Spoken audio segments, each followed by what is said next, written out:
시작. 나는 예수 믿는 사람입니다. 한 번 더 하겠습니다. 시작. 나는 예수 믿는 사람입니다.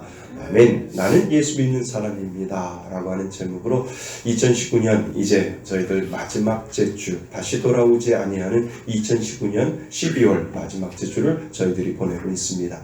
그래서 이제 연말도 다가오고 이제 2020년이 시작될 겁니다. 그 마음으로 우리 2019년 12월 마지막 제주를 어떻게 한번 생각을 하면서 보낼까라고 하는 것을 우리는 생각해 보았으면 좋겠습니다. 저는 영국에서 목사 안수를 받았습니다. 목사 안수를 받을 때 이름이 자연인으로 돌아갑니다.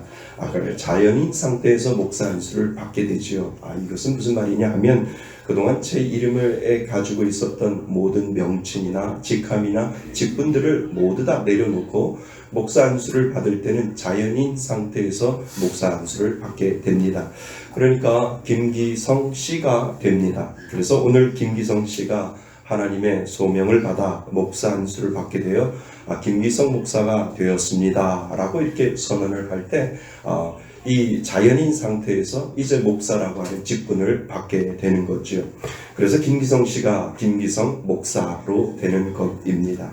왜 그럴까? 그만큼 한번 받은 목사직은 다시 되돌릴 수 없고 그리고 다시 자연인으로 돌아갈 수 없는 강을 건넌다라고 하는 의미가 그곳에 분명히 있을 겁니다.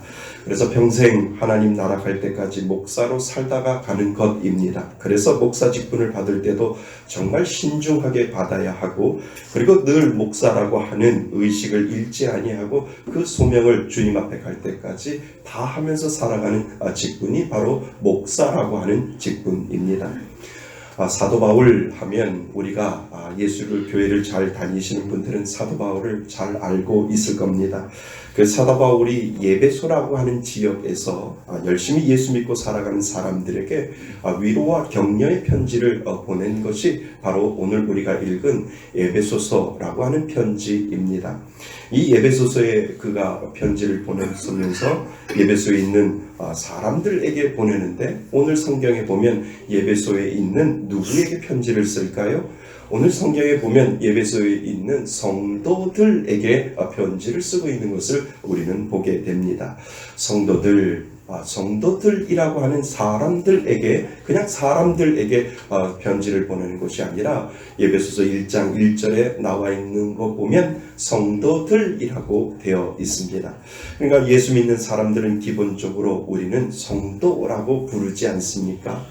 여러분들은 성도하면 어떤 생각이 드나요? 성도, 교회 다닌다고 하는 사람들 중에 뭐라고 이렇게 딱히 부르기도 뭐하고 그리고 뭐라고 좀 부르기가 좀 그런 분들을 우리가 부를 때 우리는 때로는 성도라고 부르지 않습니까? 그래서 누구누구 성도님, 누구누구 성도님 아주 부담 없이 듣고 부담 없이 부르는 것이 성도일 것이다 라고 하는 생각을 우리는 하게 되지요. 또 이렇게 생각할 수도 있습니다. 교회에서 성도라고 하면 성도 위에 누가 있지요? 집사가 있고 집사 위에 안수 집사가 있고 권사가 있고 그리고 권사하고 안수 집사 위에 장로가 있고 그리고 목사님이 있겠지라고 하는 그러한 생각을 하게 되지요.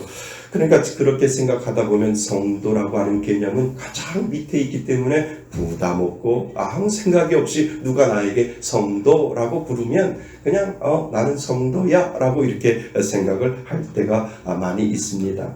그러니까 성도하면 별 부담 없이 부르고 별 부담 없이 듣게 되는 명칭이 바로 어쩌면 성도라고 우리는 생각할 수 있다라고 하는 것을 우리는 한번 생각해 보셔야 됩니다. 그런데 우리가 그렇게 쉽게 부르는 성도라고 하는 이 이름을 영어로 하면 조금 부담이 될 것 같은데요. 여러분 성도를 영어로 하면 무엇인 줄 아세요? 성도라고 하는 이 말은 영어로 하면 saint라고 하는 말이 그 안에 담겨져 있습니다. 그러니까 성도 우리가 아주 편안하게 성도라고 부르지만 영어로 이야기를 하면 saint 그러니까 우리가 알고 있는 그 saint 성자라고 하는 의미가 그곳에 담겨져 있습니다. 그래서 그냥 성도님 그러면 참 부담 없이 이야기하고 부담 없이 그것을 들을 수 있을 텐데, 예를 들어서 영어로 성도, 성자 누구누구님이라고 하면 그때부터 부담이 좀 되지 않을까라고 하는 생각이 들지 않습니까? 예를 들어 김준호 성도라고 말하는 것보다 성자 김준호 이렇게 이야기하면 부담이 되지 않겠습니까? 내가 성자래 라고 하면 그때부터 나 오늘 교회 안 가, 이렇게 이야기하지 않겠습니까? 그러니까 이 성도라고 하는 이 개념은 어떻게 보면 우리가 부르기 쉽고 그리고 부담 없이 부를 수도 있지만, 이것을 영어적인 표현으로 생각을 한다면 성자라고 하는 그러한 개념이 그 안에 들어 있습니다. 그래서 성도라고 하는 이름은 교회 다니는 분들 중에 뭐라고 딱히 부르기 힘들 때 누구누구 성도님이라고 그냥 대충 명칭을 붙여 부를 수 있는 간단한 이름이 결코 아니다라고 하는 것을 우리는 알 수 있습니다. 여러분, 성도하면은 무엇이 다를까요? 예수 믿는 사람들, 우리는 기본적인 단어로 성도라고 이야기를 합니다. 성도하면 구별되었다라고 하는 의미가 그 안에 있습니다. 그래서 교회를 다니고 예수를 믿는 사람은 예수를 믿지 않는 세상 사람들과 뭔가 구별된 사람으로 우리는 성도라고 하는 명칭을 그 안에 붙여줍니다. 그래서 예수 믿는 사람들의 최소 단위는 구별되었다라고 하는 의미가 그 안에 있지요. 그렇다면 여러분은 내가 믿지 않는 사람들과 다르게 구별되었다라고 하는 그러한 생각을 여러분들은 가지고 있는지요? 그러면 여러분들이 다른 사람들, 믿지 않는 사람들과 나는 구별되었다라고 하는 의식을 여러분들은 가지고 있는지를 우리는 생각해 보셔야 된다는 겁니다. 그래서 우리가 교회라고 말할 때 우리는 결코 교회는 건물이 아니다라고 우리는 이야기를 합니다. 그 교회 건물을 보고 그 건물을 보고 그 교회가 크다 작다라고 우리는 이야기를 하지 않습니다. 다시 말하면 구별된 사람들이 얼마나 모여 있느냐라고 해서 그것을 교회로 우리는 평가를 하는 것이 정직하고 바른 판단이지요. 여러분, 교회 건물이 크고요, 그리고 구별된 사람들이 많은 곳이 있을 수도 있습니다. 또 교회 건물은 아주 큰데 구별된 사람이 별로 없을 수도 있지 않습니까? 또 교회는 작지만 구별된 사람들은 꽉 차 있을 수도 있고, 그리고 교회도 작지만 구별될 사람들도 적게 있을 수도 있다라고 하는 이 네 가지를 우리는 생각해 볼 수도 있다라고 하는 거지요. 여러분은 우리 교회가 무엇이 되기를 원하십니까? 최소한 우리 교회는 작지만 구별된 사람들이 모여 있는 교회, 그 교회가 되기를 저는 소망합니다. 우리 그 건물이 커서 교회가 크지만 그곳에 큰 구별된 사람들이 많은 것도 복이겠지만, 비록 건물은 작지만 그 안에 하나님을 생각하고 내가 구별된 사람으로 살겠다라고 하는 사람들이 더 많이 있을 때 그 교회는 정말 하나님 앞에 칭찬받는 교회가 될 줄 믿습니다. 예수 믿지 않는 세상 사람들과 좀 구별된 생각과 의식을 가지고 살아가는 사람들이 많이 모인 곳, 그것이 바로 진정한 교회인 줄 믿습니다. 예수 믿는 사람들은 구별된 사람입니다. 어떤 것이 구별될까? 나는 세상에 속한 사람이 아니라 하늘에 속한 사람이다. 그리고 나의 시민권은 이 땅에 있는 것이 아니라 나의 시민권은 저 하늘나라에 있다. 그리고 나의 생명은 하나님의 생명책에 기록되어 있다라고 하는 생각과 의식을 가지고 살아가는 사람, 그 사람이 바로 구별된 사람 아니겠습니까? 여러분은 이런 생각을 가지고 있습니까? 그러나 오늘 우리 예수 믿는 사람들에게 이런 생각이 점점점 희미해져 가고 있는 이유는 무엇일까? 우리는 오늘 이 2019년 마지막 주를 보내면서 우리 스스로 우리 자신을 생각해 보셔야 됩니다. 주일날, 일요일날 교회 와서 예배드린 것으로 구별되었다라고 여러분들 스스로 혼자 그렇게 생각하고 있지는 않는지요? 마치 안식일을 거룩하게 지키라고 하는 말씀에 온전히 따르는 것처럼 일요일 전체를 마치 안식일을 지키는 것처럼 그렇게 우리는 생각하고 있지는 않는가라고 우리는 스스로 뒤돌아보아야 됩니다. 그런데 주일을 그렇게 거룩하게 안식일로 지킬까요? 저는 그것도 아닌 같다라고 하는 생각이 듭니다. 길어야 반나절 아닐까? 교회에 머무는 시간이 길어야 2-3시간 아닐까요? 주일날 교회 와서 예배드리는 시간이 그나마 구별된 시간이 됩니다. 결국 이 시간만이 구별되고 그리고 나머지는 세상 사람들과 똑같이 살고 있는 그 사실을 우리는 스스로 생각해 볼 필요가 있다라고 하는 겁니다. 세상적인 것 좋아하는 사람들과 별로 다를 것이 없는 것이 우리들의 구별된 삶이 아닐까라고 하는 것이지요. 성도도 그렇고 그리고 교회도 그런 것 같습니다. 세상 사람이나 믿는다고 하는 사람이나 또 세상이나 교회나 하는 모양이 비슷해져 가고 어떠한 경계선이 사라지고 있는 시대가 바로 오늘 우리가 살고 있는 시대가 아니인지요. 돈 좋아하고 힘 좋아하고 교회도 성공을 좋아하고 그리고 교회도 돈을 좋아합니다. 그리고 성도라고 하는 사람들도 교회도 모든 일을 세상적인 방법과 그리고 세상적인 모습으로 모든 것들을 해결해 나간다라고 한다면 결국 세상 믿지 않는 사람들과 믿는 사람들의 구별된 것이 과연 무엇일까? 우리는 생각해 보셔야 됩니다. 여러분 어디서부터 이런 일들이 생겨났을까요? 나는 성도다라고 하는 생각을 잊어버렸기 때문에 거기서부터 문제가 생긴다라고 하는 것이죠. 내가 이래봬도 예수 믿는 사람이다. 내 안에 예수의 생명이 있다라고 하는 그 구별된 그 의식을 어느 순간에 우리는 사라져가고 있음을 우리는 깨달아야 된다라고 하는 겁니다. 여러분 교회에 나오면 교인은 될 수 있어요. 교회에 나오면 누구나 교인이라고 우리는 이야기할 수 있어요. 그러나 교회에 나온다고 모두가 성도가 될 수는 없습니다. 성도는 예수 그리스도의 십자가의 보혈의 피로 그 죄가 정결함에 받은 사람이요 그리고 그 보혈에 의지하여 깨끗하게 살려고 오늘도 나는 구별된 삶을 살겠다고 애쓰면서 날마다 주님을 바라보면서 살고자 하는 노력하는 사람, 그 사람이 우리는 성도다라고 말할 수 있습니다. 세상 사람들과 교회에서 단지 몇 시간 구별된 것이 아니라 평생 구별되어 살겠다고 고백하는 사람이 바로 성도라고 하는 것입니다. 여러분들은 정말 성도입니까? 내가 한 1년을 뒤돌아보면서 나는 정말 구별된 삶으로 성도의 모습으로 살았는지를 우리는 다시 한번 오늘 이 마지막 주에 생각해 보셔야 됩니다.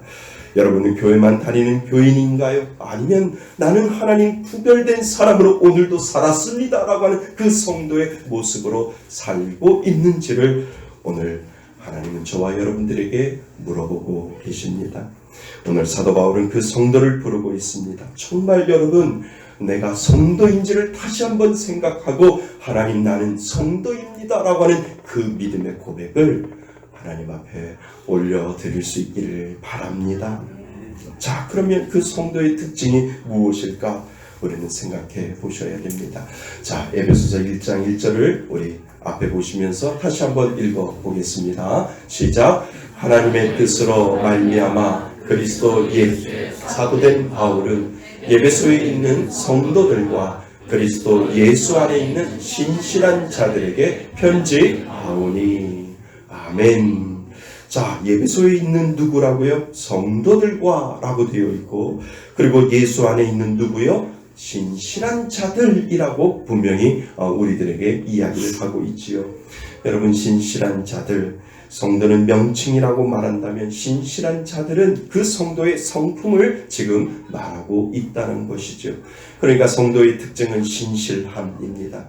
그런데 그냥 신실한 것이 아니라 오늘 자세히 보면 예수 안에 있는 뭐라고요?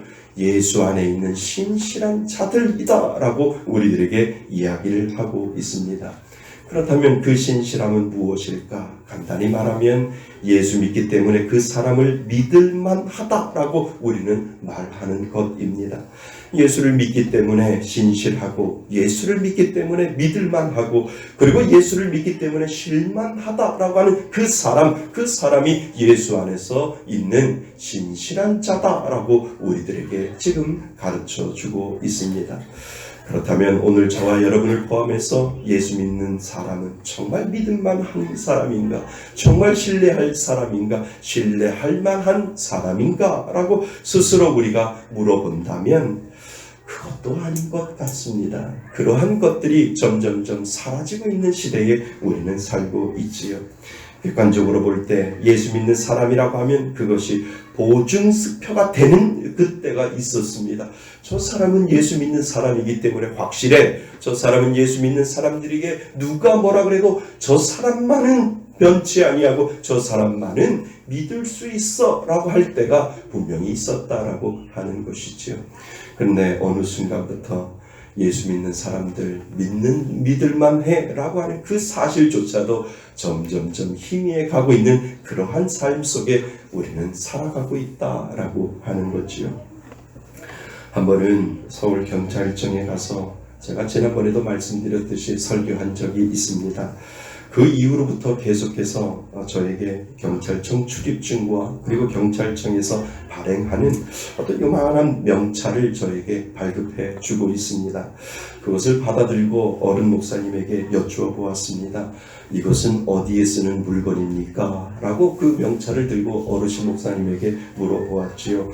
그랬더니 그 목사님이 저에게 이런 이야기를 합니다. 그거 말이야, 경찰청 들어올 때 명찰만 보여주면 무상통과야. 그래서 누구나 다 그것을 가질 수 없는데 그 명찰만 김 목사가 가지고 있으면 경찰청에 아무 때나 들어갈 수 있어 라고 이야기를 해줍니다. 거기까지만 이야기해 주시면 참 감사한데, 그리고 말이야, 이거를 교통경찰한테 걸리면 운전면허증을 보여주면서 슬쩍 이 명찰을 이렇게 보여주면 교통경찰이 그것을 봐주면서 좀 봐달라고 이렇게 이야기하면 아유, 경찰청에서 오셨군요. 예, 봐주겠습니다 라고 하면서 봐줄 수 있어 라고 그렇게 어르신 목사님이 그렇게 말씀을 해 주셨습니다. 여러분, 제가 신호위반 걸렸을 때 그 명찰을 교통경찰에게 주었을까요? 보여주었을까요? 제가 보여주었으면 지난번에 벌점 받았겠어요? 그리고 운전면허 시험장에 가서 목사라고 하는 그 마음으로 하루 종일 쪼그리고 앉아가지고 교육을 받았겠습니까? 저는 그 명찰을 받았지만 한 번도 써본 적이 없습니다. 내가 잘못한 것에 벌칙금을 내는 것, 그것은 누구나 다, 목사이기 이전에 누구나 다 해야 할 당연한 일이기 때문에 그렇습니다. 저는 아직도 영국 면허증을 가지고 있습니다. 영국 운전면허증에는 그 사람의 신분이 적혀져 있습니다. 그러니까 내가 미스터일 수 있고, 내가 미스가 있을 수 있고, 내가 미세스일 수도 있고, 그리고 그 신분이 목사라면 목사의 신분이 운전면허증에 나와 있습니다. 그래서 미니스터, 기성김 이렇게 나와 있습니다. 한 번은 제가 영국에서 참 전 나쁜 사람이에요. 신호위반을 했습니다. 영국 경찰관에 붙잡혔지요. 그래서 면허증을 불러달라고 합니다. 그래서 면허증을 보여주었습니다. 제가 신호위반했기 때문에 벌금을 받겠구나 라고 생각을 했지요. 그런데 저희 면허증을 보더니 목사님이시군요 라고 이렇게 이야기를 합니다. 그러면서 그 다음 말이 영국 경찰이 저한테 하는 말이 참 의미가 있습니다. 목사님, 지금 어디 급하세요? 결혼식장 가세요? 병원에 가세요? 아니면 장례식장 가세요? 라고 그 경찰이 저에게 물어보지요. 저는 그때 긴장이 돼서 아무 말도 못했습니다. 그냥 가만히 있었지요. 그러면서 경찰관이 운전면허증을 저에게 다시 건네주는 겁니다. 그러면서 조심하게 빨리 얼른 가시라고. 그러면서 그냥 저를 무사통과 시켜주고 있었습니다. 제가 시도 위반에 걸려서 벌금 스티커를 받아야 되는데 그분 생각은 다른 것 같습니다. 그러니까 목사는 절대 신호 위반 안 할 것이다 라고 하는 그 생각을 그 교통경찰은 가지고 있었을 거고, 만약에 목사님이 정말 신호 위반을 하고 어쩔 수 없이 그랬다라고 한다면 정말 급한 일이 있어가지고 목사님이 저랬을 것이다 라고 하는 그 믿음이 그 교통경찰관에게 분명히 있었을 것이다 라고 하는 것입니다. 지금 생각해보면 정말 얼굴이 화끈한 거지요. 그만큼 그 사회는, 목사는 그렇게 신뢰를 받을 만한 일을 하고 또 누구보다도 목사님을 믿기 때문에 그 사회는 목사라고 하는 그 신뢰성을 가지고 있다라고 하는 것이지요. 저는 요즘 그런 생각을 합니다. 세상 사람들은 목사라고 하면 어떤 생각을 할까? 라고 하는 그러한 생각을 한 주간 동안 묵상을 해보았습니다. 얼마 전 전화 한 통화를 제가 받았습니다. 리서치 앙케이트 조사를 하는 곳이었습니다. 저에게 이것저것 물어봅니다. 그리고 나서 마지막 질문을 저에게 합니다. 혹시 선생님은 어떤 직업을 가지고 계신지 제가 물어보아도 되겠습니까? 그래서 제가 예, 저는 목사입니다 라고 이렇게 말씀드렸죠. 그랬더니 그쪽에서 오는 느낌을 들으면 알잖아요. 아유, 목사님이세요? 라고 하면 뭔가 조금이라고 하는 이 존경이 그 마음속에 분명히 들어 있겠지요. 어우, 목사님이세요? 라고 하는 그 말 자체는 목사님이시구나, 목사님은 좀 다르겠구나 라고 하는 그러한 생각을 분명히 가질 수 있었을 겁니다. 그런데 그쪽에서 들려오는 목소리는 그게 아니었습니다. 예. 얘가 얼마나 기는지 몰라요. 그래서 가만히 생각해 보니까 목사라고 하는 신뢰는 그만큼 땅에 떨어져 있었구나 라고 하는 생각이 들게 되는 겁니다. 이게 뭐지? 차라리 목사라고 이야기하지 말걸? 이런 생각까지도 제가 하게 된 겁니다.